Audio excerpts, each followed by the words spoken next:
So guys, welcome to my channel. মই doctor আলিমা আক্তাৰ বহুদিন পিছত আপোনালোকৰ আগত ব্লগ বনাই আছো। মোৰ এটা চেনেল আছিলে আগত ব্লগৰ চেনেল, কিন্তু হেতু মই পাসওয়াৰ্ডটো পাহৰি থাকিলো ইমেইলৰ, গতিকে মই নতুনকৈ ব্লগ ষ্টাৰ্ট কৰিলো। আশা কৰো আপোনালোকে চাই থাকিব। মই কি কৰিলো, ৰমাদান মাহ চলি আছে, ৰাতিটো মই কি কৰিলো আপোনালোকক দেখাইছো। মই বিছনা চাদৰটো চেঞ্জ কৰিলো ৰুমৰ, তাৰপিছত দেখা পাইছে বিছনা চাদৰটো বেড কভাৰটো চেঞ্জ কৰি তাৰপিছত মই আঠুৱাটো লগাম। লগোৱাৰ পিছত কেইটামান মেডিচিন খাম। মই কি মেডিচিন খাই আছো আৰু কিয় খাই আছো সেইটো দেখুৱাম।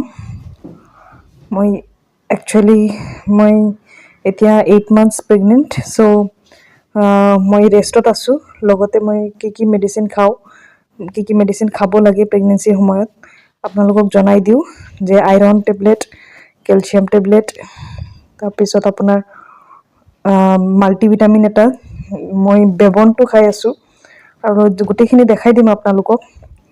লগতে মই লিপ 52 খাই আছো। লিপ 52 কিয় খাই আছো, কাৰণ মোৰ হোল বডিত খুজতি হৈছিলে।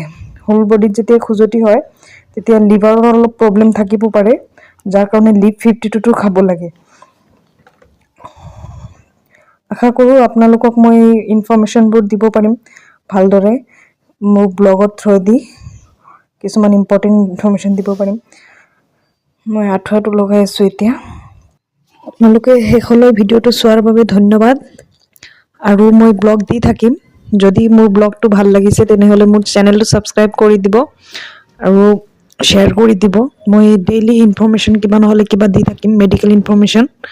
সো আশা কৰো আপোনালোকৰ হেল্প হ'ব। ধন্যবাদ।